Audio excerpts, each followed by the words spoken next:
المصطفى هذا لرب العالمين خليل. صلى عليك الله يا علم الهدى، ما ناح طير في الغصون يمين. يا حبيبي يا شفيع يا شفيع يا حبيبي يا شفيع يا شفيع. صلى الله عليك يا حبيب الله.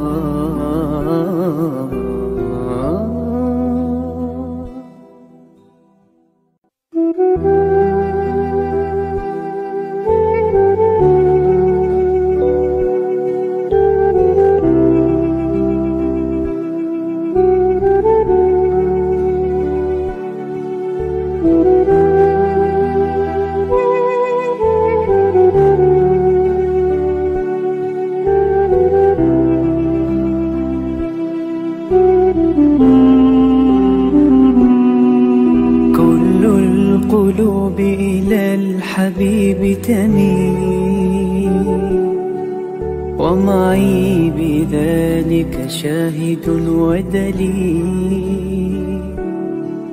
أما الدليل إذا ذكرت محمدا، فترى دموع العاشقين تسيل. هذا رسول الله هذا المصطفى، هذا لرب العالمين خليل.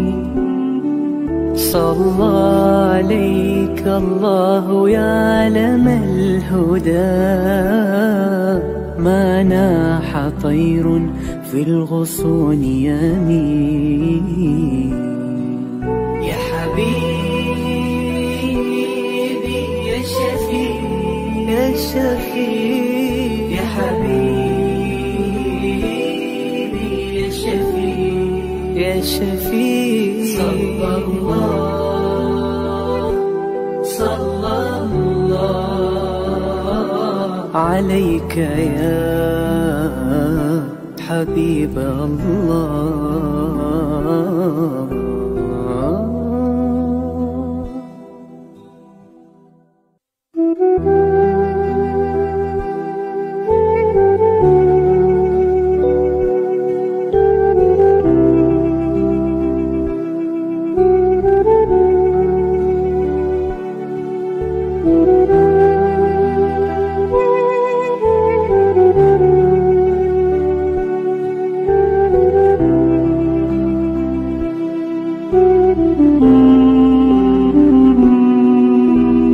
القلوب إلى الحبيب تميل، ومعي بذلك شاهد ودليل.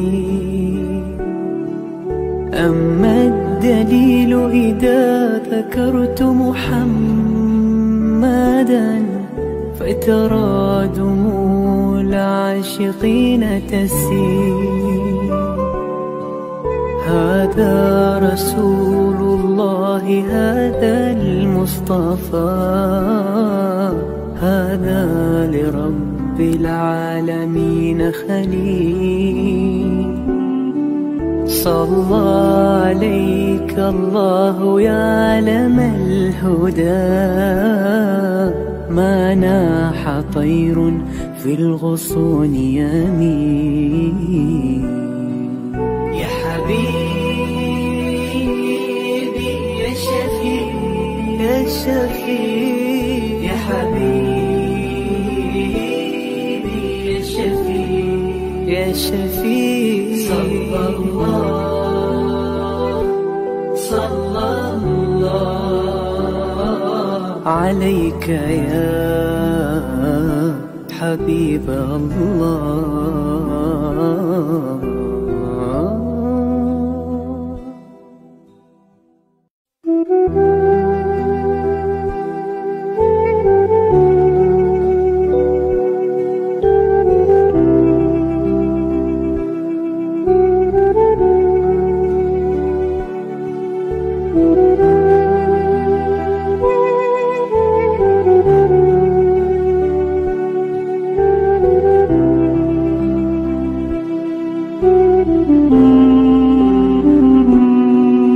كل القلوب إلى الحبيب تميل ومعي بذلك شاهد ودليل. Yayasan Sabahat sedang mengusahakan pembinaan Komplek Anjung Sulul Khatimah yang dipaparkan dalam skrin sekarang ini. Yang kedua ialah tentang buku yang saya tulis, ada 3 serangkai buku yang boleh didapati sekarang. Dan yang ketiga ialah FMCC atau First Move Child Care Center, iaitu sebuah taska yang mengambil pelajar-pelajar atau anak-anak dari umur 2 bulan sampai 4 tahun. Yang ketiga ialah Telegram, di mana saya minta teman-teman para penonton menghimpunkan seluruh tenaga yang ada, pemikiran yang ada untuk kita mendaulatkan Islam, insya-Allah. Tuan-tuan, seluruhnya ini kalaupun ada imbuhannya, semuanya kita masukkan dalam tabung Anjung Sulul Khatimah. Minta tuan-tuan dan puan menderma, minta tuan-tuan menginfak, minta tuan-tuan melakukan apa saja bagi kita merealisasikan program Komplek Anjung Sulul Khatimah. Assalamualaikum warahmatullahi wabarakatuh. Alhamdulillah nahmaduhu wa nasta'inuhu wa nastaghfiruh wa na'udzu billahi min syururi anfusina wa min sayyiati a'malina. May yahdihillahu fala mudilla lahu wa man yudlilhu fala hadiya lahu. Asyhadu an la ilaha illallah wa asyhadu anna Muhammadan abduhu wa rasuluh. Allahumma shalli wa sallim ala sayyidina Muhammad wa ala ali sayyidina Muhammad. Amma ba'd. Para penonton yang hormati sekalian, alhamdulillah kita bertemu lagi dalam pada minggu ini. Alhamdulillah, syukur pada Allah Subhanahu Wa Taala. Saya sendiri tak tahu nak melafazkan macam mana syukur saya kepada Allah Subhanahu Wa Taala. Masih hidup lagi, jumpa 1443 Hijriah lagi. Hari ini hari yang ke-19 insya-Allah, Muharram, dapat lagi bersama dengan Muharram. Alhamdulillah, 10 Muharram pun kita dapat meraihkan, 9 Muharram kita dapat meraihkan. Setengah daripada sahabat kita 11 Muharram pun mereka dapat meraihkan dengan puasa sunat dan sebagainya. Alhamdulillah. Ini pun tanda syukur Allah Subhanahu. Kita bersyukur pada Allah Subhanahu Wa Taala. Saudara, relatively ya, negara kita aman, alhamdulillah, tuan-tuan dan puan, dibandingkan dengan negara lain. Bagaimana di Afghanistan hari Khamis yang lepas, tuan-tuan dan puan, dekat ada 120 orang terbunuh ya di airport, tuan-tuan dan puan ya. Termasuklah 13 orang tentera Amerika terbunuh di sana. Orang bersesak-sesak nak meninggalkan bumi Afghanistan. Yang itu saya tak mau komen lebih tentang itu. Apapun tuan-tuan dan puan, maknanya saya nak menggambarkan tuan-tuan, setengah-setengah negara di Latin America, di Afrika in particular, dan setengah-setengah negara di Asia, tuan-tuan dan puan ya, tidak semacam di Malaysia ini Allah. Tidak macam di Singapura, tidak macam di Malaysia, tidak macam di Brunei, tidak macam di Indonesia dan sebagainya. Alhamdulillah. Jadi ini semuanya kita kata bersyukur sebagai rakyat, sebagai umat Muhammad sallallahu alaihi wasallam, kita sangat-sangat bersyukur kepada Allah Subhanahu wa taala. Dan sebagai menunjukkan kesyukuran pada Allah Subhanahu wa taala, tuan-tuan ya, setiap malam pagi kami bagi jamuan kepada tuan-tuan dan puan ya. Kami tak mampu nak bagi jamuan nasi dagang ke, nasi belauk ke, nasi mandi ke, tapi kami bagi jamuan yang lebih hebat daripada itu, tuan-tuan dan puan. Jamuan minda, jamuan nakli, tuan-tuan dan puan, ilmu nakli yang kita nak bagikan kepada tuan-tuan dan puan, ilmu untuk bertemu dengan Allah Subhanahu Wa Taala. Tadi tuan-tuan, pagi tadi daripada pukul 9.30 sampai pukul 1.15, hampir-hampir 4 jam tuan-tuan, kita bersiaran pagi tadi webinar yang kedua anjuran Yayasan Sabah. Webinar bertajuk Husnul Khatimah, impian setiap Muslim. 350 orang partisipan, tuan-tuan dan puan daripada Singapura, daripada Brunei, Selatan Thailand, daripada Indonesia, Malaysia, kebanyakannya Malaysia, yang bersama-sama dengan kita pada pagi tadi daripada 9.30 sampai pukul 1.15 tengah hari tadi. Saya bersama dengan Ustaz Nur Hizam, seorang yang agak terkenal, tuan-tuan, mengendalikan bersama-sama dengan saya. Alhamdulillah. Dan pada 9 hari bulan 10 nanti, tuan-tuan, 9 hari bulan 10, 9 Oktober nanti, webinar yang ketiga. Webinar yang ketiga tajuknya Khidmati Ayah Bunda Hingga Akhir Hayat. Khidmati Ayah Bunda Hingga Akhir Hayat, tuan-tuan. Siapa yang tak anda anak mengkhidmati kita sampai akhir hayat? Siapa tak anda anak kita dengan penuh hormat, dengan penuh takzimnya, mengkhidmati kita waktu kita sihat. Siapa yang tak nak melihat anak kita, tuan-tuan, bersama dengan adik-beradik lain mengkhidmati kita waktu kita sakit. Siapa yang tak mau melihat anak kita mentalkinkan kita nanti, tuan-tuan. Meletakkan tangan kanannya di dada kita, membisikkan di telinga kita, La ilaha illallah Muhammadur Rasulullah. Siapa tak nak? Siapa tak mau tengok anak-anak kita melakukan yang sedemikian? Bila kita nanti ditutup menjadi jenazah, tuan-tuan dan puan, anak kita, tuan-tuan, insya-Allah mengadakan mesyuarat untuk menguruskan jenazah ibu dan ayah, memandikan anak-anak, mengkafankan anak-anak, mengimamkan solat jemaah jenazah anak-anak. Tuan-tuan, meletakkan keliang lahat, mengkebumikan anak-anak, mengambuskan kita punya kubur tu anak-anak, mentalkinkan, mendoakan anak-anak, tuan-tuan dan puan, dan menjaga harta dan wang tinggalan kita supaya tidak ada satu sen pun dibelanjakan bertentangan dengan kaedah syarak, dijaga oleh anak yang salih, anak yang salihah. Jadi tuan-tuan dan puan, inilah yang saya rasa 9 bulan 10 besok saya dengan Ustazah Cinta Maudah namanya, tuan-tuan, akan mengendalikan program ini. Boleh daftar sekarang. Sekarang boleh daftar.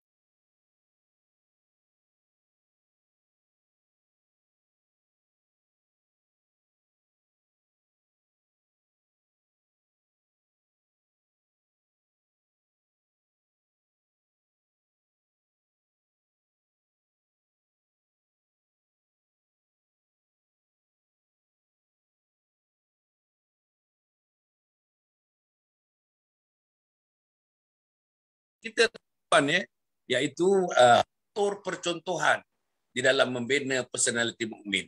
Faktor percontohan di dalam membina personaliti mukmin. Tuan-tuan dan puan, berbeza dengan agaknya tradisi-tradisi yang lain.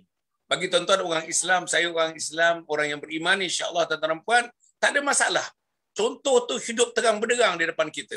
Walaupun contoh tu telah meninggalkan kita 1400 tahun yang lalu, tapi Al-Qurannya ada, hadisnya ada, kata-kata ulama ulasan hadis juga ada, penganalisa hadis pun ada, tuan-tuan dan puan. Saya nampak tuan-tuan, bila kita baca hadis tu, seolah-olah tuan-tuan Nabi berada di hadapan kita, tuan. Nabi lah contohnya, tuan-tuan dan puan, insya-Allah. Jadi saya ingat nak memulakan rancangan pada malam ini, kita nak mengakhirkan program ini tepat pada pukul 10.15, tuan-tuan. 10.15, kerana ada perkara yang perlu saya selesaikan, insya-Allah. Ada perkara yang urgent yang perlu saya selesaikan. Jadi kita bersiaran pukul 9.15 sampai pukul 10.15 pada malam ini, insya-Allah. Jadi Ustaz yang berbahagia Dr. Rahimi Muhammad Saad, kalau dapat memulakan dengan tajuk yang kita bincangkan pada malam ini. Sila, Doktor. Okay, bismillahirrahmanirrahim. Assalamualaikum warahmatullahi taala wabarakatuh. Alhamdulillah wa bihi nasta'in. Wassalatu wassalamu ala sayyidil mursalin wa ala alihi wa ashabihi ajma'in. Amma ba'd. Kasih berbahagia Datuk Hasan selaku moderator Saban malam kita bertemu, ya. Beliau bukan sahaja pada Sabtu malam Ahad, ya. Saya hanya seminggu sekali jika berkelapangan itu bersama dengan Datuk, tapi boleh dikatakan setiap malam Datuk bersama dengan tuan-tuan. Alhamdulillah Allah masih berikan kesihatan kepada beliau, ya, untuk berkongsi dengan kita sesuatu yang memberikan manfaat, insya-Allah. Yang saya muliakan Dr. Bibi Jan, ya, jauh daripada Singapura, tetapi dengan kemudahan teknologi kita dapat bertemu, berbincang perkara-perkara yang menjadi kita katakan keprihatinan bersama, ya, untuk kita kongsi pandangan dan pendapat untuk memberi nasihat, ya, kepada terutama diri kita sendiri dan begitulah juga kepada masyarakat dan juga khususnya yang mengikuti perbincangan kita pada Saban minggu ini, insya-Allah. Jadi tajuk pada malam ini, kalau disebutkan oleh Datuk tadi bahawa tentang percontohan. Mana ini memang kita tidak nafikan, ya, dalam dalam kehidupan dunia moden pada hari ini, ya. Elemen pendidikan itu dilihat lebih kepada proses untuk membina pengetahuan dan juga kemahiran individu. Sedangkan kalau kita lihat dalam Islam, yang dikatakan didik itu adalah untuk membentuk kepribadian individu secara holistik. Kita bukan hanya sekadar untuk melahirkan warga negara yang mahir supaya mereka boleh menyumbang tenaga dalam membangunkan negara.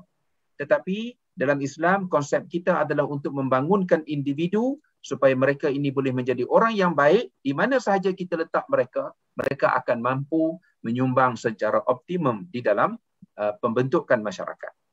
Jadi kerana itulah, dalam Islam bila kita bercakap tentang mendidik, fokus kita adalah bina insan, bina diri murid itu ataupun bina diri anak didik itu. Jadi kerana itu dalam Islam menekankan kepada kaedah yang boleh yang kita katakan menjurus kepada pembinaan syakhsiyah murid, syakhsiyah individu. Jadi kerana itu dalam hal ini Islam menekankan tentang konsep percontohan, ataupun mungkin kalau kita nak ambil istilah dalam bahasa Arab itu, terminologi yang selalu digunakan ialah tentang qudwah, iaitulah contoh ikutan. Kerana dalam Al-Quran metod ini, metodologi mendidik melalui percontohan ini, kalau kita lihat sangat jelas, yang mana Allah Subhanahu Wa Taala sendiri memerintahkan kepada Nabi Muhammad sallallahu alaihi wasallam. Contohnya kalau saya nak kongsi ayat 31 daripada surah Al-Imran, yang mana Allah telah memerintahkan dengan firman-Nya, ba'da a'udzubillahi minasyaitonir rajim, qul in kuntum tuhibbunallaha fattabi'uni yuhibbukumullah. Katakan olehmu wahai Muhammad, sekiranya kamu semua, maknanya Allah perintah kepada Nabi untuk menyampaikan ataupun untuk menjelaskan kepada kita para umat baginda ini, in kuntum tuhibbunallah, kalau sekiranya kamu semua kasih kepada Allah, ittabi'uni, fattabi'uni, maka hendaklah kamu ikut aku, yuhibbukumullah, maka kamu akan dikasihi oleh Allah, wa yaghfir lakum dzunub, itulah sambungan ayat sehingga seterusnya. Jadi maknanya dalam ayat ini, muslimin dan muslimat sekalian, Allah mengatakan ataupun Allah memerintahkan kepada kita umat Nabi Muhammad, fattabi'uni, ittiba'. Jadi bermakna bila kita kata ittiba', bermaksud Allah memerintahkan kepada Nabi untuk menunjukkan sesuatu yang boleh menjadi ikutan kepada umat. Maknanya Allah tidak memerintahkan Nabi hanya untuk menjelaskan secara lisan, secara verbal. Allah tidak memerintahkan Nabi hanya menyampaikan dalam bentuk retorik. Tidak. Tapi Allah memerintahkan kepada Nabi untuk menunjukkan contoh ikutan supaya akhirnya umat akan ittiba'. Maknanya akan mengikut Nabi SAW dalam segala aspek kehidupan. Jadi kerana itulah, apabila kita nak melihat apa yang dikatakan Islam secara praktis itu, maka contoh ikutan kita adalah tidak lain dan tidak bukan Nabi besar kita Muhammad SAW. Jadi kerana itu kalau kita lihat, maknanya metod menunjukkan contoh yang baik untuk dijadikan sebagai ikutan dalam proses untuk kita membentuk individu, itu adalah metod yang menjadi teras kepada Islam, dalam kita nak menyampaikan dan juga nak menjelaskan Islam. Dan saya nak tutup introduction ataupun pengenalan ini dengan ayat 44 daripada suratul Baqarah, yang mana Allah datangkan dalam bentuk satu persoalan yang menempelak logik akal kita.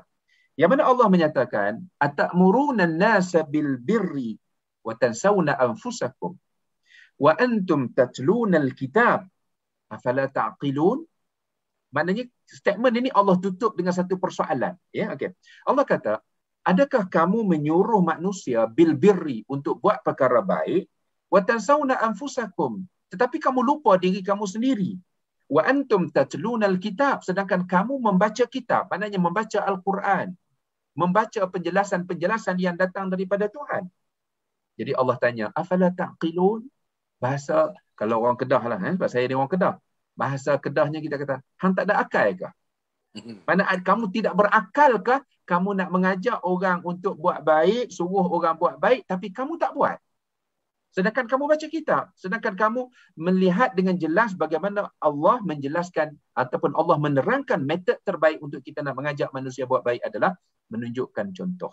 Jadi kalau kita tengok banyaklah ayat-ayat lain yang menceritakan bagaimana kita perlu menjadikan Nabi Muhammad SAW itu sebagai contoh ikutan. Tapi yang saya katakan tadi, Allah tempelak akal manusia untuk berfikir. Maknanya kalau kita nak ajak orang buat baik tapi kita tak tunjukkan contoh yang sepatutnya, maka bagaimana manusia boleh menerima kebaikan yang kita cuba sampaikan. Jadi tidak timbul istilah dengar apa yang saya cakap, jangan ikut apa yang saya buat. Itu bukan pendekatan Islam. Jadi Datuk, sekadar itu sebagai permulaan bicara kita malam ini. Masya Allah, cantik Ustaz. Cantik, memang cantik Doktor. Maknanya konsep walk the talk lah ni. Maknanya kita apa yang kita cakap itu yang kita buat. Dan kemurkaan Allah lah tuan-tuan yang disebut kalau kita bercakap tapi tak buat. Kabura maqtan indallahi an taqulu ma la taf'alu. Kemurkaan Allah Subhanahu wa taala. Tuan-tuan, sebab itu dalam percontohan ni Dr. Bibi kita tengok, saya nak mengulang tadi macam permulaan saya sebutkan. Kita ni tak tercari-cari. Tak tercari-cari dah sebab jelas Nabi Muhammad sallallahu alaihi wasallam ada contoh sampai akhir zaman tuan-tuan. Sampai kiamat dunia ini percontohannya kepada insan namanya Nabi Muhammad sallallahu alaihi wasallam. Tuan-tuan, tak cari-cari dah. Kalau kita belajar di barat pun bukan contohnya orang barat. Bukan contoh orang di Hollywood, bukan contoh orang di Bollywood, bukan contoh ahli sukan Messi ke Ronaldo ke, bukan itu contohnya tuan-tuan dan puan. Tapi contohnya ialah Nabi Muhammad sallallahu alaihi wasallam. Isunya doktor ialah kita faham, orang Islam faham contoh Nabi Muhammad sallallahu alaihi wasallam. Bahkan terikat dalam rangkaian syahadah kita. Asyhadu an la ilaha illallah wa asyhadu anna Muhammadar Rasulullah. Terungkap dalam syahadah itu. Tetapi yang masalah besarnya anak-anak kita, terutamanya anak-anak kita lah, yang dewasa pun tuan-tuan dan puan tak nampak contoh yang ditunjukkan dalam Al-Quran, contoh yang ditunjukkan dalam hadis-hadis itu samar-samar dalam kehidupan kita. Adalah faktor-faktor yang menyamarkan samar-samar tentang percontohan Nabi Muhammad sallallahu alaihi wasallam itu. Hanya siapa-siapa yang biasa mengikuti gerakan Islam, siapa-siapa yang selalu berada dalam majlis-majlis ilmu, yang kuliah di masjid, di surau, di madrasah dan sebagainya, siapa-siapa yang membaca, siapa-siapa yang tengok TV dalam program-program Islam, siapa-siapa yang tengok website tuan-tuan dan puan ataupun yang Google yang hal-hal mengenai Islam, mereka akan didedahkan dengan percontohan Nabi Muhammad sallallahu alaihi wasallam. Selain daripada itu, kita tengok kalau kita tanya anak-anak kita pun, siapa contoh kamu? Saya rasa artis-artis nombor 1, ahli sukan nombor 2, tuan-tuan, berbagai-bagai lagi yang nombor 3, nombor 4, nombor 5 dan sebagainya. Macam mana doktor, kita nak melahirkan rasa terpikatnya kita, tertawannya kita dan mengikut contoh daripada manusia pilihan Allah ini, Nabi Muhammad sallallahu alaihi wasallam. Sila doktor.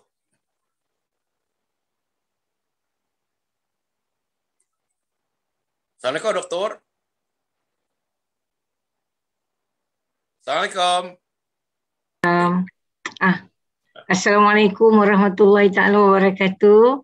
Selamat malam saya ucapkan kepada yang dihormati Datuk dan juga kepada Dr. Rahimi yang saya muliakan. Masya Allah, topik hari ini saya rasa begitu mencabar bagi saya, pasal saya ini bukan pandai sangat dari segi mentadabbur Al-Quran dan sebagainya, tapi bolehlah saya cuba dari segi pandangan sebagai seorang guru dan juga sebagai seorang ibu dan kaunselor di sekolah. Okey, tentang menjadi contoh tauladan yang baik ni, sebenarnya hari ini kita dapati bahawa kita akui tentang agama kita telah memberi kita manual ni, iaitu Al-Quran sebagai satu buku panduan yang absolut daripada Allah untuk membantu kita menjalani hidup ni dengan baik.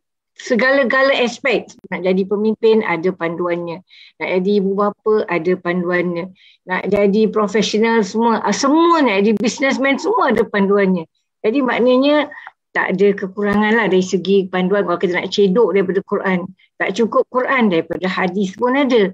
Banyak hadis-hadis yang boleh kita ambil, kita boleh gunakan sebagai usaha kita mempelajari atau mencontohi perkara-perkara yang baik ini daripada Rasulullah SAW.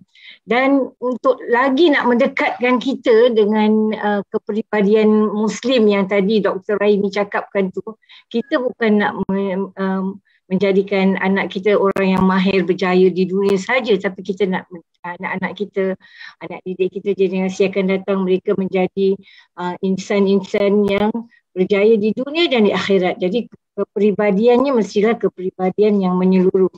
Jadi dalam aspek ini saya rasa selain daripada sumber-sumber yang kita boleh ambil daripada Al-Quran, tadi Ustaz Dr. Rahimi dah cedok kami cantik sekali, dan juga daripada hadis, kita tengok cerita-cerita sirah, cerita-cerita daripada sahabat-sahabat Nabi, pengorbanan yang dibuat oleh para awalin, para salihin, para syuhada ni banyak.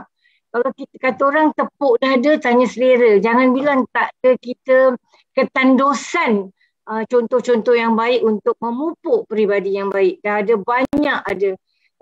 Tak cukup tu. Kalau kita tengoklah, kalau kita ni saya nak tambah, mungkin nanti Dr. Rahimi akan memperluaskan lagi perbincangan saya hari ini.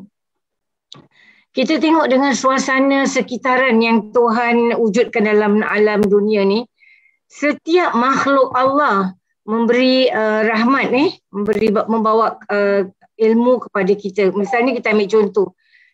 Saya pernah dengar ceramah daripada Dr. Nu'man Ali Khan misalnya. Lebah pun boleh jadi contoh yang baik untuk kita. Bagaimana kita boleh mendapat rahmat daripada seekor makhluk Allah yang sangat kecil, lebah. Apakah pelajaran-pelajaran yang kita boleh ambil daripada binatang makhluk-makhluk Allah seperti lebah, seperti semut, seperti kangaroo misalnya. Saya tadi tengah baca satu buku tu, bagaimana kangaroo binatang ni dia melompat ke hadapan. Tak pernah kita dengar kangaroo melompat ke belakang.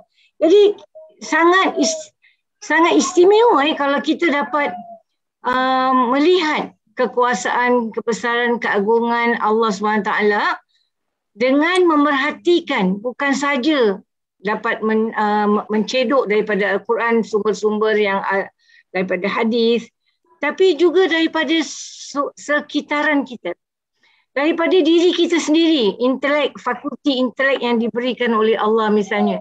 Ini semua memerlukan keupayaan kita untuk membentuk peribadi yang mulia, membentuk peribadi personality Muslim yang tadi Datuk sebutkan tadi.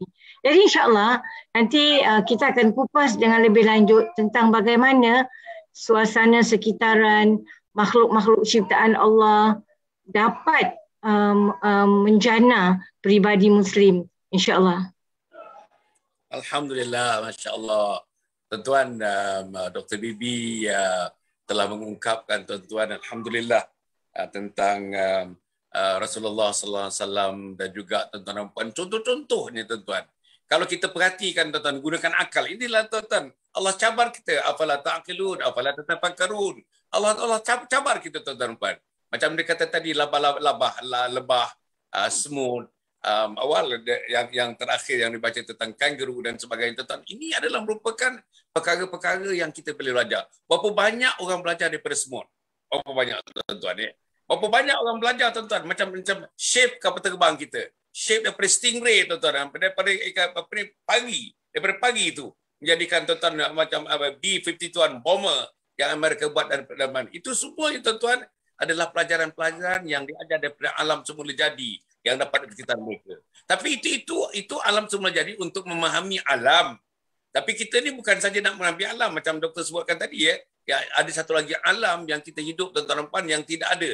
Matahari tak ada, bulan tak ada, apa pun tak ada, tuan-tuan, konsep masa pun tak ada, minggu tak ada, bulan tak ada, tahun ada, di alam akhirat, tuan-tuan dan puan. Tapi untuk mendapatkan contoh hidup alam akhirat ni, bukan contoh lebah-lebah tu juga, tuan-tuan. Bukan kangaroo tu. Contohnya ialah Nabi Muhammad sallallahu alaihi wasallam. Itulah contohnya, tuan-tuan.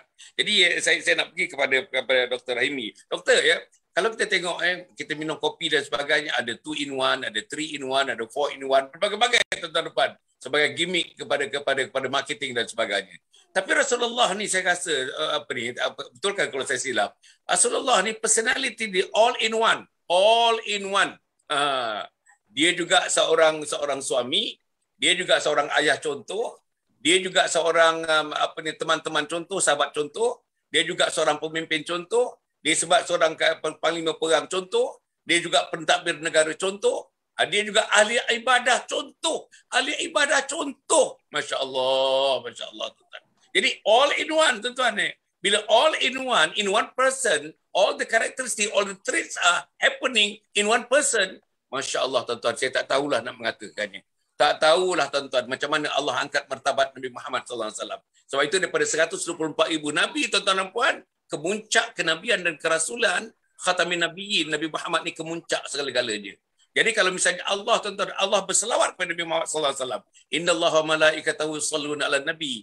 Allah dan malaikatnya berselawat menghormati Nabi Muhammad sallallahu alaihi wasallam. Jadi kalau Allah sendiri berikan recognition begitu kepada Nabi atas sifat Nabi yang sedemikian rupa, takkanlah kita makhluk yang terlalu kerdil ini, tuan-tuan, enggan, tak mahu menyisih atau mengenepikan contoh yang ditunjukkan Nabi Muhammad sallallahu alaihi wasallam. Macam mana Dr. Rahimi? Sila. Okey, kalau kita lihat tentang apa yang Datuk sebutkan ya, tentang contoh ikutan daripada Nabi SAW. Kalau kita lihat, Allah memberikan jaminan kepada kita tentang apa hasil yang akan kita perolehi apabila kita menjadikan Rasulullah SAW sebagai contoh ikutan kita. Jaminan itu tercatat di dalam ayat 21 suratul Ahzab, yang mana Allah menyatakan, laqad kana lakum fi Rasulillahi uswatun hasanah liman kana yarjullaha wal yawmal akhir. Sesungguhnya, perkataan laqad ini kalau kita belajar dalam bahasa Arab lah, dia panggil taukid, penegasan. Penegasan dalam perkataan laqad itu sebenarnya dua kali penegasan. La itu adalah satu taukid, kemudian qad itu juga adalah taukid, bahkan kana itu juga dia ada elemen taukid juga di situ. Jadi maksudnya ada tiga penegasan, maknanya tiga partikel penegasan dalam permulaan ayat itu apabila Allah menyatakan laqad kana lakum. Sesungguhnya, kita dalam bahasa Melayu ni, walaupun tiga kali ulang tadi itu, kita terjemah dengan satu perkataan sajalah, sesungguhnya. Kana lakum fi Rasulillahi uswatun hasanah. Bagi kamu semua, kata Allah, pada diri Rasulullah sallallahu alaihi wasallam itu uswatun hasanah, contoh ikutan yang baik. Untuk siapa? Liman kana yarjullah, bagi mereka-mereka yang mengharapkan Allah, maknanya mengharapkan redha Allah, wal yaumal akhir, dan juga mengharapkan kebaikan dalam kehidupan akhirat. Jadi maknanya di situ satu jaminan yang diberikan oleh Allah Subhanahu wa taala, kalau kita nak mencari redha Allah, kita nak berjaya dalam kehidupan akhirat, maka tidak lain dan tidak bukan contoh ikutan kita adalah Rasulullah sallallahu alaihi wasallam. Jadi kerana itulah, kalau kita lihat dalam teras iman kita, iaitu dalam rukun iman yang kedua selepas daripada kita beriman kepada Allah, kita beriman kepada utusan Allah, iaitulah beriman kepada Muhammad sallallahu alaihi wasallam, bahawa dia adalah utusan Allah. Jadi apabila kita sedar bahawa Muhammad ini adalah utusan Allah, bermaksud apa yang disampaikan daripada Rasulullah itu semuanya datang daripada Tuhan. Sebab itulah Allah memberikan satu jaminan untuk kita apabila Allah menyatakan wama yantiqu anil hawa. Muhammad bila dia nak bercakap, dia bukan bercakap daripada hawa nafsu dia. Tetapi kata Allah, in huwa illa wahyun yuha. Tidak lain dan tidak bukan sumber percakapan Muhammad. Idea Muhammad sebelum dia bercakap, sebelum dia keluarkan idea itu, ideanya datang daripada wahyu, daripada sisi Allah Subhanahu wa taala.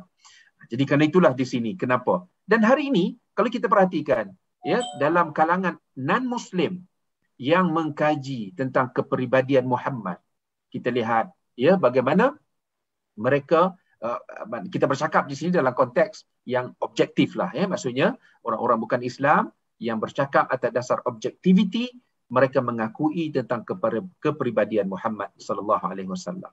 Ya, kalau kita lihat dalam buku yang menyenaraikan 100 tokoh paling berpengaruh di dunia, kalau kita lihat Nabi Muhammad diletakkan sebagai tokoh yang paling berpengaruh dalam kehidupan umat manusia. Dan baru-baru ni juga saya melihat ada video yang diviralkan daripada luar negara, bagaimana dalam street dakwah yang dilakukan oleh mereka, mereka bertanya kepada seorang wanita bukan Islam, ya, apa respon dia tentang Muhammad. Bila disebut nama Muhammad, wanita ini menangis walaupun dia bukan Islam. Dia menjelaskan bahawa dia telah membaca dan dia telah mengetahui.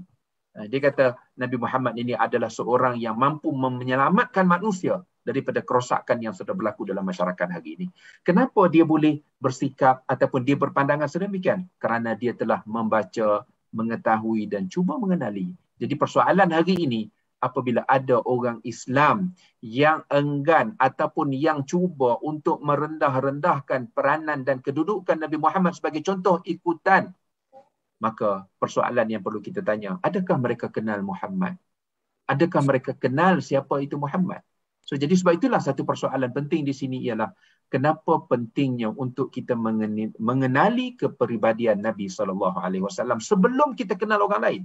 Tadi Datuk sebutkan, anak-anak hari ini mungkin mereka kenal artis lebih detail. Mereka kenal idola ataupun individu-individu yang menjadi kita katakan public figure, itu mungkin mereka kenal lebih daripada mereka kenal Nabi. Betul, kita tahu dalam sunnah kehidupan Nabi SAW yang wajib untuk kita ikut adalah dalam pelaksanaan ibadah. Tapi dari segi pakaian, dari segi makanan, kita tidak wajib untuk ikut. Tetapi kita akan dapat kemuliaan kalau kita cuba ikut sunnah Nabi atas dasar menzahirkan kasih sayang kita kepada Nabi. Kita nak pakai ikut cara Nabi, bukan kerana benda tu wajib. Tak pakai pun tak apa. Tapi kita buat begitu kerana kita nak menzahirkan kasih sayang kita kepada Nabi. Kerana tadi kita dah sebut, siapa kasih Nabi, maka Allah akan kasih dia. Jadi kerana itulah di sini tuan-tuan, kenapa pentingnya untuk kita cuba mengenali Nabi. Dan cuba untuk kita, betul, kita perlu bezakan yang mana wajib kena patuh. Ya, contohnya dalam bab ibadat, kita wajib patuh cara Nabi. Maka itu adalah syarat sahnya ibadat yang kita laksanakan. Tetapi begitu juga dalam kepribadian, dalam akhlak, kita juga perlu untuk berusaha mengikut Nabi. Kerana itu jaminan untuk kehidupan kita di sana, kehidupan abadi kita. Sekian dulu tu untuk kami. Alhamdulillah. Cantik tuan-tuan. Betul-betul cantik tuan-tuan. Macam mana ditunjulkan tadi peringkat permulaan jawapan respon kali yang kedua direspon oleh doktor tadi daripada ratus-ratus tuan-tuan yang ditapis oleh Michael Hart tuan-tuan ditapis nak cari manusia yang paling berpengaruh, yang paling popular dalam dunia ini. Dia Kristian tuan-tuan. Michael Hart ni Kristian. Dia meletakkan Nabi Muhammad sallallahu alaihi wasallam kemuncaknya tuan-tuan. Masya-Allah. Mengalahkan yang lain-lain tuan-tuan. Dalamnya tersenarainya. Sampaikan tuan-tuan Mao Zedong pun tersenarai dalamnya, Gorbachev tersenarai, Lenin tersenarai, Marx tersenarai di dalamnya. Tapi itu tak ada tuan-tuan. Tidak ada pun tuan-tuan. Tidak ada satu kepak pun yang boleh menyaingi personality yang dikonfirmkan oleh Michael Hart, Nabi Muhammad sallallahu alaihi wasallam. Tuan-tuan yang saya nak sebutkan kalau begitulah tuan-tuan, begitulah macam mana Allah menghormati Nabi. Allah memberikan recognition-nya kepada Nabi, malaikat dan sebagainya tuan-tuan. Dia tengok dalam peristiwa Isra dan Mi'raj dan sebagainya. Begitulah penghormatan yang diberikan oleh Nabi-Nabi sampai di Masjidil Aqsa, Nabi terus mengimamkan solat. Ditunjuk kepada Nabi, kau imamkan solat ini. Semua Nabi-Nabi belakang Nabi Muhammad sallallahu alaihi wasallam. Saudara, apa yang saya nak sebutkan? Salah satu daripada yang disebut-sebut bukan saja sifat Nabi, tetapi tuan-tuan amalan-amalan Nabi yang dibawa amalan kenabian dan kerasulan Nabi Muhammad sallallahu alaihi wasallam. Jadi saya nak pergi dengan ulasan doktor tadi, saya nak berpindah kepada Dr. Bibi. Doktor, anak-anak muda yang tak muda pun, yang orang dewasa pun saya biasa dengar, apa nak ikut sangat Nabi ni? Itu 1400 tahun dulu. Itu orang zaman unta. Masa tu tak ada BMW. Masa tu tidak ada Mercedes. Masa tu tak ada Lamborghini. Masa tu tidak ada Porsche. Tuan-tuan nampak. Masa tu tak ada kapal terbang. Macam mana kita nak ikut 1400 tahun dulu? Relevansinya, dia kata. Relevansinya. Whether it is still relevant in the 21st century ini daripada apa yang Nabi buat 1400 tahun yang lalu. Macam mana kita nak menyanggah pendapat-pendapat yang tomah-tomah yang seperti ini, yang memperkecil-kecilkan bukan saja Nabi Muhammad, tapi memperkecilkan umat Muhammad yang nak mengikut kehidupan Nabi Muhammad sallallahu alaihi wasallam. Apa yang patutnya kita buat sebagai seorang Muslim? Sila doktor. Terima kasih Datuk. Saya memang sedihlah dengan komen-komen yang ada di kalangan orang Islam sendiri, bukan saja di kalangan yang tadi Datuk cakap tu, dekat dalam masyarakat saya sendiri pun kadang-kadang kita ada statement-statement yang mereka buat seperti ini. Kita macam mana nak ikut Nabi? Kita bukan Nabi. Itu pertama dia cakap, kita ni kan bukan Nabi, kita orang biasa je. Jadi orang biasa tak boleh jadi Nabi. Jadi itu alasan pertama yang biasa saya dengar lah. Yang kedua yang biasa kita dengar, zaman dulu dengan zaman sekarang tak boleh samakan. Jadi cabaran zaman dulu, cabaran zaman sekarang nak ikut macam dulu sikit susah. Jadi memang ada. Ini adalah bagaimana kita nak reframekan minda kita. Tak kisahlah orang muda ke orang tua ke yang mempunyai fahaman seperti itu. Oleh sebab itu, kita yang nak membentuk, menjana generasi akan datang ni, kita mesti ada hikmah. Kerana apa? Cabaran begitu menebal, begitu kuat sekali cabaran. Daripada social medianya, daripada rakan sebayanya, dengan kejahilan yang kita tak ada, dengan sistem pendidikan kadang-kadang yang berat sebelah. Kadang-kadang bukan sistem pendidikan je, mak bapak pun beri keutamaan yang lain. Fardu kifayah diutamakan, fardu ain diberi penekanan yang kurang. Jadi ini semua merupakan banyak faktor-faktor yang boleh menjejas kefahaman pengamalan anak-anak kita tentang agama Islam, tentang sirah Rasulullah. Kalau kita tak kenal, macam kita nak cinta Rasulullah. Oleh sebab itu, Patah Melayu ni memang tepat untuk kita benar-benar dapat menjadikan Rasulullah sebagai contoh tauladan, kuduh hasanah, satu-satu tauladan yang baik. Kita mesti mengenal Rasulullah. Sifat-sifat dia, dia punya kasih sayang dia pada umat, kasih sayang dia pada makhluk-makhluk Allah, sehingga kan dia digelar sebagai rahmatul lil alamin, yang membawa rahmat untuk keseluruhan alam. Bukan saja untuk keluarga dia, bukan untuk orang Arab, Quraisy, bukan hanya untuk manusia, tapi untuk seluruh alam. Jadi ini memerlukan tak boleh cakap aja, tak boleh. Kalau kita cakap-cakap gini, sembang-sembang gini, bukan tak boleh masuk. Boleh kalau macam orang yang dah tahu, mungkin alhamdulillah dia boleh reinforce. Tapi kalau anak-anak kita pengisiannya tak ada, kosong, atau pengisiannya yang ada yang tidak begitu baik, kita perlu keluarkan pengisian-pengisian yang tak elok ni untuk memasukkan pengisian. Jadi proses nak mentarbiahkan anak-anak kita daripada anak kecil sampai anak remaja sampai kita yang tua ni pun perlu reinforcement. Kalau sebab itu kita nak selalu dengar, nak selalu ingat mengingat, tegur menegur, pesan memesan.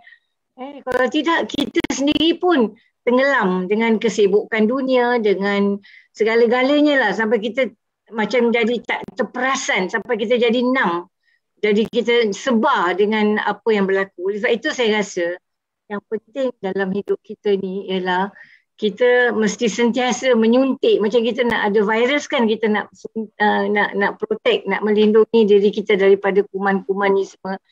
Banyak kuman-kuman kita tak nampak. Kuman-kuman ini pun, yang kecil ni pun, corona ni pun kita boleh, kalau gunakan mikroskop 1000 kali besar tu boleh nampak. Tapi kalau yang dalam hati ni susah kita nak lihat. Jadi oleh sebab itu program-program seperti Anjung Husnul Khatimah, banyak program-program yang diadakan, Masya Allah, spiritual program dalam bahasa Melayu, bahasa Inggeris, di mana sahajalah. Ini semua dapat membantu ke arah usaha membentuk peribadi mukmin. InsyaAllah, mudah-mudahan. Wallahualam. Dan kita perlu pertolongan Allah. Macam mana kita buat sedaya upaya, tanpa pertolongan Allah, la haula wa la quwwata illa billah. Tanpa pertolongan Allah, pasal dia menguasai jiwa-jiwa kita, dia menguasai hati kita. Jadi pada ibu bapa macam saya, ada anak semua, ada cucu, kita doa lah pagi, petang, siang, malam. Bukan saja untuk anak kita, untuk diri kita pun kita tak tahu macam mana akhir hayat kita. Jadi kita minta pertolongan daripada Allah supaya kita sentiasa dilindungi, dibimbingi, dipandu. InsyaAllah, mudah-mudahan. Allahu'alam. Alhamdulillah. Saya tertarik tadi dengan satu frasa yang digunakan oleh Dr. Bibi. Reframing, ya, memframekan semula, ya, reframekan mind kita, reframing of our mind kan, ya. Maknanya kita nak betulkan balik, fokuskan balik, betulkan. Kalau fokus tak betul tu gambar tak cantik kan, ya. Jadi kita buka alignment. Kalau kita tuan-tuan alignmentnya tak elok, tak betul alignment dia makan tayar tuan-tuan, dia makan tayar. Steering pun boleh ke kiri, ke kanan gitu. Cepat aja. Lepaskan steering, dia lari kiri, dia lari kanan tuan-tuan puan, oleh kerana alignment tak betul. Sekarang ni sebagai Muslim, alignment kita kena tepat. Alignment kita, la ilaha illallah Muhammadur Rasulullah. Itu alignment kita. Tapi ada sedikit masalah yang saya nampak, Doktor. Yang masalahnya ialah masalah ilmu ni. Dia mesti ada kecintaan kepada Nabi ni, kena ada ilmu. Ilmu tentang kenabian dan kerasulan, khususnya ilmu mengenai Nabi Muhammad SAW. Saya pergi kedai-kedai buku, mana kedai buku besar atau kecil, saya pergi dah. Antara buku yang paling banyak ditulis ialah tentang Rasulullah SAW. Di Malaysia ni, terutamanya buku terjemahan daripada Indonesia, buku Arab yang terjemahan. Orang Indonesia ni, tuan-tuan, satu kelebihan orang Indonesia ni, cepat betul. Buku Arab keluar, tuan-tuan, tak berapa bulan keluar pula dalam bahasa Melayu, bahasa Indonesia, tuan-tuan. Saya tengok terlalu banyak, tuan-tuan. Bahkan dalam bentuk ensiklopedia. Namanya Encyclopedia of Sirah, tuan-tuan. Encyclopedia of Sirah. Saya pernah ada kopi lah cerita apa ni buku ni. Encyclopedia Sirah kehidupan Nabi tu di ensiklopedia, kata tuan-tuan ni. Kalau dah begitu sifatnya, kalau kita tak tengok satu, tak pegang dua, tak pegang tiga, rumah kita tak ada buku tentang Rasulullah, tak ada buku tentang sirah kenabian dan kerasulan, tak ada buku tentang sirah sahabat-sahabat dan sebagainya, tak ada buku, tuan-tuan, tentang hal hadis-hadis mengenai Nabi Muhammad yang dituturkan Nabi Muhammad sallallahu alaihi wasallam. Mana kita nak kenal Nabi Muhammad sallallahu alaihi wasallam? Atas sebab itulah, tuan-tuan, atas sebab itu, ada tak rumah tuan-tuan misalnya complete hadis, bukan mahal sangat pun, tuan-tuan, complete compilations of hadis, Bukhari ke Muslim ke dan sebagainya. Ada tak, tuan-tuan, mengenai sejarah sirah Nabi Muhammad SAW? Ada tak di rumah? Ada tak, tuan-tuan, sejarah-sejarah yang lain yang ditulis mengenai Nabi Muhammad SAW? Kalau tuan-tuan buka TV, berapa orang yang ikut program-program? Kebanyakan program itu saya tengok ada khas program cerita tentang Nabi Muhammad SAW. Berapa orang anak kita yang tengok? Tuan-tuan, pergi pula Radio IKIM, tuan-tuan, misalnya. Siapa anak kita yang buka Radio IKIM? Saya nak bagi tahu, tuan-tuan. Siapa yang buka Radio IKIM? Inilah, tuan-tuan, yang saya rasa inilah dia punya lompang-lompang, doktor kalau saya namakan. Inilah dinamakan jurang-jurang yang ada. Kita nak ikut contoh ni, qudwatul hasanah dengan uswatul hasanah Nabi Muhammad sallallahu alaihi wasallam. Tapi inilah halangan-halangannya. Tak ada ilmu ni. Ilmu yang lain melaut, ilmu geologi melaut, ilmu chemistry melaut, ilmu fizik melaut. Tapi ilmu nak mengenali seorang insan yang paling disayangi oleh Allah, itu mungkin tidak ada. Ada pun minima dalam kepala kita. Macam mana, doktor, sebagai seorang pendidik? Saya nak tanya ni sebagai orang juru didik yang akan mendidik tuan-tuan, ustaz-ustaz, ustazah-ustazah yang akan ditebarkan di seluruh negara, tuan-tuan, untuk mendidik pengetahuan Islam itu. Macam mana, doktor? Okey, baik. Terima kasih, Dato'. Okey, dalam isu yang kita katakan tadi, bagaimana kita nak membawa Rasulullah SAW dalam kehidupan masyarakat? Di sini saya lihat sebenarnya peranan perlu dimainkan oleh semua pihak. Yang Datuk sebutkan tadi itu contohnya macam buku-buku rujukan. Kita kena pelbagaikan pendekatan, kerana buku rujukan ni dia tidak boleh hanya bersifat bersifat tekstual ataupun teks saja. Kerana generasi hari ini bukan generasi yang baca teks, tapi generasi yang mereka melihat kepada video, mereka melihat kepada visual, mereka mendengar audio dan sebagainya. Jadi saya lihat usaha itu telah ada, dikeluarkan dalam bentuk komik dan sebagainya. Tapi macam kita sebutkan tadilah, dia juga berbalik kepada kita sebagai masyarakat, sebagai individu, sebagai orang yang mengaku umat Nabi Muhammad SAW.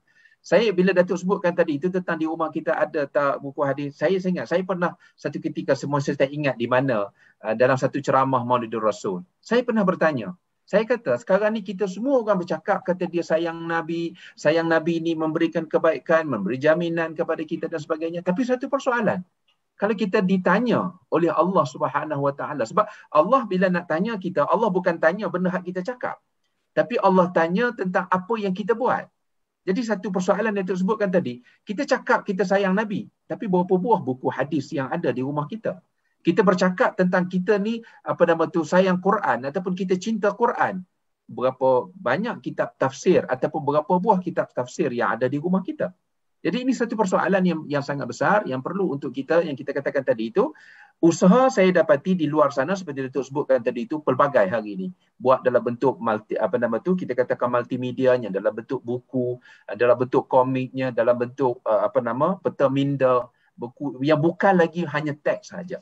Jadi bergantung kepada kita sejauh mana kita nak mengenali ataupun usaha kita nak kenal Nabi Muhammad SAW. Cumanya satu perkara yang saya juga kadang-kadang saya sebutkan ialah bila kita nak bawa Nabi Muhammad SAW ke tengah masyarakat, saya nak sambung apa yang Dr. Bibi sebutkan tadi. Memang yang kita katakan respon hari ni, ada orang kata tu, dia kata apa? Dia Nabi, kita bukan Nabi. Memang betul, ada orang bercakap sedemikian. Jadi sebab tu bagi saya satu approach yang perlu untuk kita tekankan juga ialah kita membawa, maknanya kita dalam nak membawa saksiah Nabi, kepribadian Nabi, kita tidak hanya kepada cerita-cerita yang bersifat kita katakan khawariqul adah. Memang Nabi Allah berikan kepada dia mukjizat, beri kepada dia. Sebab hari ni contohnya kita suka bawa cerita contoh macam dalam sirah Nabi kan, cerita bila Nabi lahir tu cahaya naik ke langit, bila bila Nabi lahir itu yang dikatakan api yang disembah oleh Majusi itu terpadam, istana Kisra pemerintah Parsi itu juga runtuh dan sebagainya. Jadi tuan-tuan, kalau kita pergi kepada kajian sirah yang bersifat analytical ataupun critical analysis, sebahagian ulama mengatakan tidak ada dalil yang kuat untuk menyokong kenyataan-kenyataan itu. Maknanya cerita-cerita. Tapi bagi saya tak salah untuk kita nak bawa kerana memang ada sumber yang menyebut. Tapi maksudnya kita nak tekankan elemen-elemen yang akan akhirnya, khususnya kita katakan yang Dr. Bibi sebutkan tadi itu ialah golongan yang mana mereka ini ikatan hati mereka dengan Nabi itu tak kuat. Jadi mereka kata, dia kata itu cerita yang kita kata, dia kata itu Nabi, kita ni bukan Nabi, jadi macam mana kita nak ikut benda tu. Jadi persoalan yang perlu kita ataupun approach kita hari ini ialah perlu membawa, kerana Nabi pernah tidur di depan pintu rumah balik malam lewat kerana tak nak ganggu Siti Aisyah. Jadi Nabi sanggup tidur di depan pintu rumah kerana tak nak mengganggu Aisyah yang sedang tidur di dalam rumah. Jadi sebegitu. Ya, maknanya Nabi pernah berhadapan dengan Aisyah yang agak cemburu apabila Nabi selalu memuji Sayyidatina Khadijah yang telah meninggal dunia.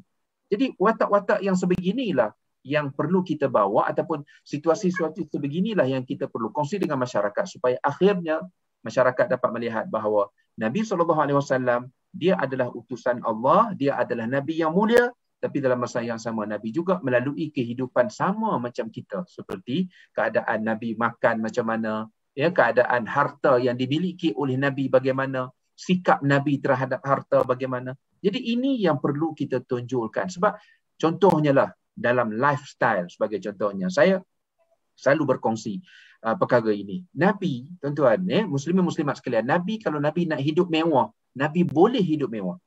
Sebab Nabi diallocate oleh Allah Subhanahu Wa Taala 20% daripada ghanimah yang diperolehi. Harta Baitul Mal itu bila datang saja sebelum masuk Baitul Mal, Nabi kata humus itu 1/5, maksudnya 20%.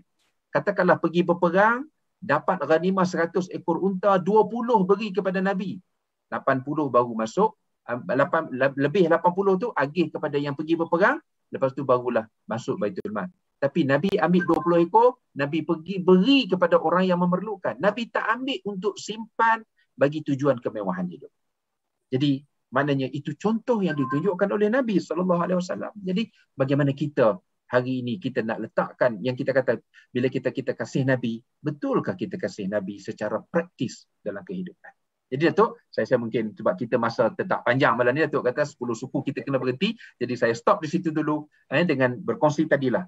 Kita bagaimana perlu kita bawa watak Nabi SAW, situasi kehidupan Nabi, dan bagaimana kita menerima yang dikatakan hakikat sebenar kehidupan Nabi itu untuk kita praktiskan dalam kehidupan kita. Allah. Allah. Ayatnya tuan-tuan suka saya mendengarnya. Bagaimana kita nak membawa watak Nabi Muhammad SAW. I think itu perkataan yang tepat untuk watak ni. Watak dalam perkataan Melayu, watak ni traits ataupun karakteristik ataupun behavior watak ni tuan-tuan nampak ni. Jadi maknanya kalau watak ni menyeluruh tuan-tuan, menyeluruh. Dari segi kepala sampai ke kaki menyeluruh lah tuan-tuan. Luar dan badan, luar dan dalam kita ni menyeluruh. Watak personality manusia tuan-tuan. Alhamdulillah. Ada, semuanya ada pada diri Nabi Muhammad sallallahu alaihi wasallam. Yang berikutan dengan itu juga yang memang yang ditarbiah habis-habisan oleh Nabi Muhammad sallallahu alaihi wasallam ialah isteri-isteri baginda. Yang dikatakan ummahatul mukminin, maknanya ibu segala orang-orang mukmin kan ya. Jadi maknanya Sayyidah Khadijahnya, Aisyahnya, Zainabnya dan sebagainya memang ditarbiah sendiri oleh Nabi in person tuan. Kan ya, betul-betul ditarbiah. Dan itulah contohnya kepada muslimat-muslimat dan sekarang selain daripada Nabi, contoh utama Contoh subsidiarinya ialah isteri-isteri Nabi Muhammad sallallahu alaihi wasallam. Tapi bila kita sebut begitu, masih pula yang muda, golongan muda ni, dia kata dah out of date. Masih lagi perkataan ni out of date ni. Tak mampu kita nak buat ni, tak mampu. Tapi saya nak sebut tuan-tuan sebagai Muslim ni, malam tadi tuan-tuan, malam tadi tetamu saya, namanya Ustaz Roslan Mustafa. Dia bawa anaknya yang sulung. Anaknya ada 8 orang, 7 perempuan, 1 laki-laki. Isterinya tidak dapat hadir malam tadi kerana ada isterinya berkhidmat dengan Kementerian Kesihatan. Jadi ada meeting dengan ketua pengarah malam tadi, insya-Allah. Jadi dia dengan anaknya ni tuan-tuan, tengok cara dia didik anak dia. Nama Siti Atirah ni, anak yang sulung, tuan-tuan, berumur 30 tahun macam tu Dia punya cara dia bercakap, penampilan dia, confidentnya dia bercakap tentang dirinya, tentang keluarganya, puji ibunya, puji ayahnya, begitu confident sekali. Dan this is a principle centered. Saya rasa doktor dan dua-dua doktor ni lebih faham daripada saya tentang principle centered personality. Principle centered person. Anak dia ni tuan-tuan dipanggil oleh TV3 untuk ada special, kata ialah ada orang ni ada hal kesantunan Melayu dan sebagainya termasuk Islam tadi. Jadi TV3 menarik, tertarik dan nak panggil anaknya ni untuk jadi tetamu. Anak ni niqab, pakai niqab tuan-tuan puan. So tuan-tuan puan, dia bagi tahu, dia tanya ayah dia. Ayah, saya nak pergi ni pakai niqab ke ataupun saya tanggalkan niqab? Ayah kata pakai niqab. Okey, sekarang ni saya nak tanya yang akhir dengan penerbit TV3. Boleh tak saya pegang berniqab ini? Kalau misalnya tidak boleh jawabnya, saya tidak menyertai program ini. Tuan-tuan tapi alhamdulillah TV3 kata sila. Boleh, tak ada masalah. Jadi tuan-tuan dan puan ini prinsipal tuan-tuan.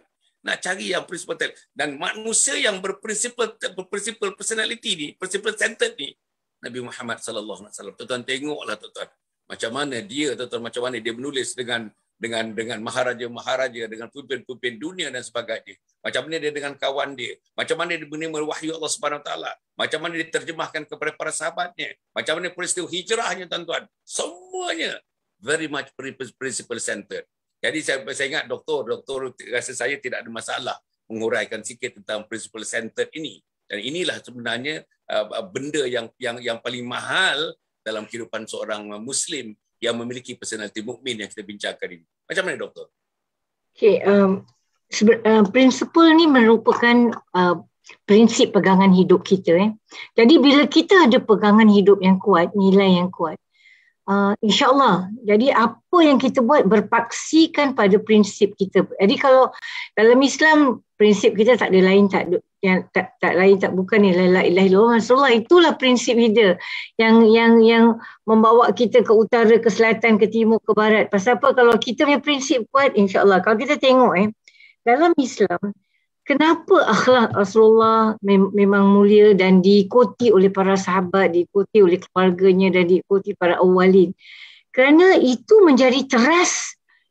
Kalau Islam sekadar ritual agama tapi tak dilihat pencernaannya, manifestasi agama, kesyumulan, kesempurnaan agama itu tak dapat dilihat dari segi, tak dapat diterjemahkan dari segi kehidupan manusia harian, itu akan dapat semacam tadi yang Datuk cakap tadi, macam ada kesilapan di situ, ada gap. Jadi kita dapati bahawa saya teruja dengan cerita-cerita seperti misalnya kita dengar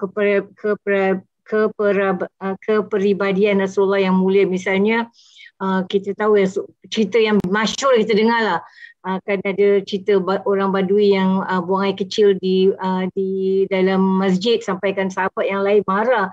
Rasulullah bilang jangan, biar dia habiskan dia punya niat dulu, habiskan dia punya urusan baru kita boleh bersihkan. Yang lain tu dia nak bantai, datang kotorkan masjid misalnya. Ataupun kita dengar juga cerita yang famous, Rasulullah pernah dibuang batu oleh pemuda-pemuda Quraisy kafir ni, sehingga kan malaikat yang ke atas langit tu nampak, yang tak, malaikat biasanya tak ada perasaan, kita tahu kan, tapi malaikat tu boleh rasa marah. Dia bilang, nak tak kalau kita ambil 2 gunung ni, kita crash orang-orang kafir yang mencederakan Rasulullah. Jadi Rasulullah jangan ni kita tak perlu. Kita tengok macam mana Rasulullah punya respon. Sifat keihsanan Rasulullah ni luar biasa. Kita dengar cerita yang orang Yahudi buta tu yang selalu maki sumpah Rasulullah tapi dia kasih makan. Apa yang Rasulullah kunyakan. Bila Rasulullah meninggal, bila Umar datang, Umar tanya Aisyah, apa lagi yang amalan Rasulullah yang boleh aku bikin, ya. So dia bilang, okey, ini orang buta ni. So ini cerita-cerita masyhur yang kita biasa dengar. Ustaz-ustaz selalu beri syarahan untuk menunjukkan sifat luar biasa, keihsanan Rasulullah, kesempurnaan peribadi watak Rasulullah. Jadi kita dapati hari ini kenapa sifat-sifat ni kurang kita amalkan, kurang kita tonjolkan. Sampai kan kadang-kadang orang bukan Islam pun rasa macam ada masalah dengan agama Islam ni kerana kita gagal untuk menunjukkan. Saya nak kongsi satu je pengalaman ringkas lah.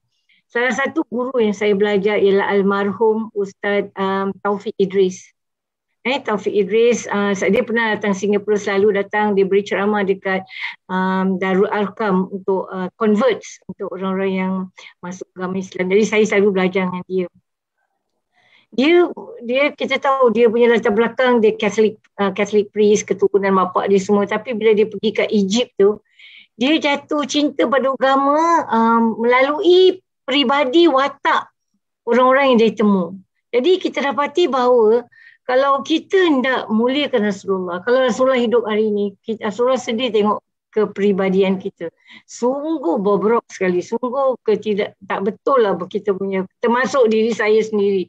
Yang saya cakap ni termasuk diri saya. Saya pun tidak ada sifat yang mulia, yang boleh kalau Rasulullah ada, Rasulullah rasa bangga, umat aku Masya Allah mulia.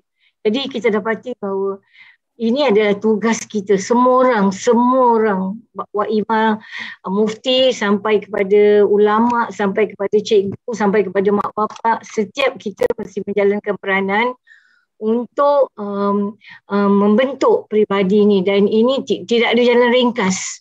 Tidak ada jalan ringkas, cakap-cakap tak boleh, cerita-cerita tak boleh, mesti nak betul-betul duduk ajar. InsyaAllah mudah-mudahan dengan usaha sama, kita gembling tenaga, insyaAllah kita dapat membina generasi akan datang. Saya rasa nampak hari ni, saya tengoklah, saya tak tahu, Wallahualam, saya nampak dekat Malaysia, Masya Allah, dengan adanya COVID ni, ada Quran time-nya, ada macam-macam, tak berhenti.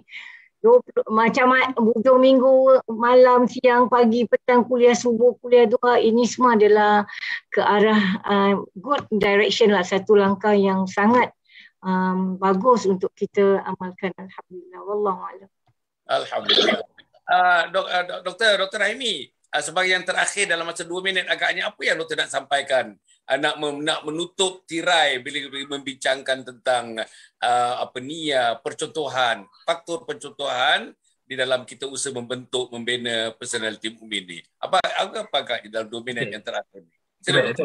Saya rasa isu percontohan ini adalah cabaran bagi semua orang. Cabaran bagi saya, sama ada saya sebagai seorang guru, saya sebagai seorang bapa, dan saya juga sebagai anggota masyarakat. Adakah saya boleh menjadi contoh yang baik? Karena dalam Islam ini, kalau kita tengok, Datuk, menunjukkan contoh baik ni, dia boleh menjadi bekal akhirat untuk kita. Dalam satu hadis yang sahih, Nabi mengatakan, man sanna sunnatan hasanah, sesiapa yang mula melakukan sesuatu perkara yang baik, lalu diikuti oleh orang lain, maka dia akan mendapat kebaikan yang dilakukan oleh orang lain itu sama seperti mana yang mereka perolehi. Dan begitu juga sebaliknya. Nabi kata, man sanna sunnatan sayyi'ah. Ya, siapa yang memulakan satu kebiasaan yang buruk, lalu diikuti oleh orang lain, maka dia akan mendapat saham keburukan dan kejahatan yang dilakukan oleh orang lain itu. Jadi cabaran bagi saya, ya, sebagai seorang bapa, sebagai seorang guru, sebagai seorang anggota masyarakat, sejauh mana saya mampu menjadi contoh ataupun memberikan contoh ikutan yang baik kepada orang lain. Ya, ini yang kita katakan tadi itu. Jadi sebab itulah yang kita bimbang, ianya memberi kesan kepada dakwah yang kita lakukan. Kita aktiviti dakwah dah banyak, tapi kita perlu tanya dalam diri kita sebagai seorang individu yang turut terlibat, walaupun usaha kita hanya kecil saja, tapi kita perlu tanya diri kita, sejauh mana dakwah yang kita sampaikan itu berkesan. Kerana ingat, yang akan mengubah hati manusia adalah Allah Subhanahu Wa Taala, bukan kita sebagai pendakwah. Kalau kita tak boleh melakukan seperti mana yang dituntut oleh Allah, maka kita bimbang itulah yang menyebabkan masyarakat tak berubah walaupun aktiviti dakwah kita lakukan secara meluas, tetapi kesannya menjadi satu tanda tanya besar bagi semua pihak. Jadi sebab itu kita perlu bermuhasabah diri sejauh mana kita boleh menjadi contoh ikutan yang baik kepada orang lain. Wallahu a'lam. Alhamdulillah. Tuan-tuan, terima kasih para penonton. Hanya saya ingin mengingatkan tuan-tuan dan puan macam saya katakan atas nasihat daripada teman-teman, saya buka akaun TikTok tuan-tuan dan puan dan saya nak bagi tahu tuan-tuan dan puan tuan-tuan bukalah TikTok, tuan-tuan tengok lambakan program-program agama tuan-tuan. Saya gunakan perkataan lambakan tuan-tuan dan puan syarat dengan program-program agama. Semua selebriti-selebriti yang ada, hampir semua tuan-tuan dan puan ada akaun TikTok masing-masing tuan-tuan. Tentang Al-Quran saja yang saya bilang ada 26 tuan-tuan personality yang bercerita tentang Al-Quran. Daripada membaca Al-Quran, mengenal huruf-huruf Al-Quran, makhraj-makhraj, tajwid dan sebagainya, sampailah kepada taranum tuan-tuan. Itu Al-Quran. Tak bincang lagi persoalan-persoalan tentang akidah, tentang syariah, tentang akhlak dan sebagainya yang syarat sebenarnya dalam TikTok. Cantiknya TikTok ni tuan-tuan, dia pendek-pendek aja. 1 minit, 1 minit setengah, 2 minit. 1 minit, 1 setengah, 2 minit. 1 minit, 1 setengah, 2 minit. Maksimumnya 3 minit. Jadi maknanya untuk anak-anak muda terutamanya yang concentration levelnya rendah sikit tuan-tuan dan puan maka itu yang paling sesuai untuk mereka. Jadi tuan-tuan dan puan, jadi saya satu hari tuan-tuan setiap hari ada 4 exposure saya bersama-sama dengan teman-teman. Nak gamit anak muda ni khusus nak gamit remaja, nak lambai remaja supaya kembali kepada Allah, sayang Rasul, sayang dirinya, sayang maknya, sayang ayahnya, sayang syurga tuan-tuan dan puan. Ini yang saya nak lambai anak-anak muda ni. Jadi pagi-pagi pukul 9 tuan-tuan. Pukul 9 nama programnya bersiri, siri 1, siri 2, siri 3 namanya Mahkota Cinta. Mahkota Cinta. Cinta Allah kepada kita, cinta Rasul kepada kita, cinta ibu bapa kepada kita, cinta umat kepada kita, cinta kecemerlangan kepada kita. Masya-Allah tuan-tuan. Kemudian pada pukul 10.30 hari yang sama tu 10.30 pagi 10.30 kita ada program tuan-tuan dan puan, kita namakan sebagai amalan kenit pahala melangit. Amalan kenit pahala melangit. Ini kita nak tarik orang-orang tuan-tuan, sikit aja amalan ni, sikit. Misal kita berjalan malam ke masjid tuan-tuan dan puan, setiap langkah kanan itu menambah 1 pahala, setiap langkah kiri itu menggugurkan 1 dosa. Masya-Allah tuan-tuan dan puan. Tuan-tuan cuba bayangkan inilah amalan kenit yang kita buat pahalanya melangit tuan-tuan dan puan. Kemudian pada pukul 5.30 petang, 5.30 petang live. 5.30 petang live, kita cerita beberapa masalah kehidupan. Saya cuba bagi tips untuk menyelesaikan masalah. Yang saya bincang tuan-tuan sekarang, dan siri yang ketiga rasanya ialah tentang ketagihan gadget. Ketagihan kepada gadget. Saya bagikan tuan-tuan apa kesan-kesan negatifnya, insya-Allah saya akan bagi pula macam mana caranya. Researcher satu dunia membuat tuan-tuan dan puan, macam mana cara nak mengelak, mengurangkan sekurang-kurangnya ketagihan kepada gadget ini insya-Allah. Kemudian yang akhirnya pada pukul 10.30 malam. Malam ni sekejap lagi tuan-tuan 10.30 malam kita upload tuan-tuan video yang mengisahkan mengenai tentang pendidikan anak-anak. Beberapa kesilapan mendidik anak dan cara-cara mengatasinya. Berpandu kepada buku, 2 buku tuan-tuan. Buku yang saya tulis pada tahun 2008. Tajuk buku tu 40 kesilapan mendidik anak dan cara-cara mengatasi. Satu lagi tuan-tuan buku yang ditulis oleh Abdullah Ulwan tuan-tuan dan puan yang kita tahu Tarbiyatul Aulad. Jadi tuan-tuan dan puan indah insya-Allah saya cuba bancuhkan tuan-tuan pendapat-pendapat ini dan kita bincangkan, kita persembahkan kepada ibu bapa terutamanya yang akan mengikuti program kita insya-Allah. Jadi tuan-tuan dan puan rasa saya tolonglah tuan-tuan ikutlah sama-sama minta anak-anak pergi kepada TikTok dan sebagainya, download TikTok dan pergi kepada Datuk Dr. Hassan bin Muhammad Ali. Jangan lupa tuan-tuan, setiap kali kita tengok TikTok tu, tuan-tuan buatlah tuan-tuan. Tuan-tuan like kan, tuan-tuan komen kan, tuan-tuan buatlah yang copy link dan sebagainya tuan-tuan pada insya-Allah. Jadi saya rasa cukup setakat itu. Terima kasih yang tak terhingga kepada yang berbahagia Dr. Rahimi Muhammad Saad tuan-tuan dan puan daripada Universiti Melaya, Fakulti Pendidikan Universiti Melaya yang banyak sebenarnya menyumbang idea tuan-tuan dan puan kepada program kita dan seterusnya akan terus menyumbang tuan-tuan dan puan bersama dengan Dr. Bibi Jan yang daripada Singapura tuan-tuan dan puan. Alhamdulillah nampaknya tuan-tuan bersemangat. Orang Singapura pun ada yang message kepada saya, seronok tengok program ni. Kalau selama ni mereka tak terdedah dengan program, tapi bila ada wakil Singapuranya, agaknya jembatannya sudah ada untuk mereka meniti, untuk datang ke melihat apa yang kita lakukan di bumi Malaysia ni insya-Allah. Jadi terima kasih kepada semua, terima kasih kepada para penonton. Kita ucapkan selamat dan terus insya-Allah besok merupakan 19 hari bulan Muharram, tuan-tuan. Masih lagi dalam bulan Muharram, tahun Hijrah 1443 Hijriah ni, tuan-tuan. InsyaAllah, marilah kita ikut sunnah Nabi Muhammad, ikut cara hidup Nabi Muhammad, ikut personaliti Nabi Muhammad. Dan akhirnya, tuan-tuan, kita akan minum telaga Kautsar, air telaga Kautsar bersama Nabi Muhammad sallallahu alaihi wasallam, insya-Allah. Aku qouli hadza wa astaghfirullahaladzim li wa lakum wa lisairil muslimina wal muslimat. Innahu huwal ghafurur rahim. Wassalamualaikum warahmatullahi wabarakatuh. Yayasan Sabah sedang mengusahakan pembinaan Komplek Anjung Sulul Khatimah yang dipaparkan dalam skrin sekarang ini. Yang kedua ialah tentang buku yang saya tulis, ada 3 serangkai buku yang boleh didapati sekarang. Dan yang ketiga ialah FMCC atau First Move Syarikat Center, iaitu sebuah taska yang mengambil pelajar-pelajar atau anak-anak daripada umur 2 bulan sampai 4 tahun. Yang ketiga ialah Telegram, di mana saya minta teman-teman para penonton menghimpunkan seluruh tenaga yang ada, pemikiran yang ada untuk kita mendaulatkan Islam, insya-Allah. Tuan-tuan, seluruhnya ini kalaupun ada imbuhannya, semuanya kita masukkan dalam tabung Anjul Husnul Khatimah. Minta tuan-tuan dan puan menderma, minta tuan-tuan menginfak, minta tuan-tuan melakukan apa saja bagi kita merealisasikan program Komplek Anjul Husnul Khatimah.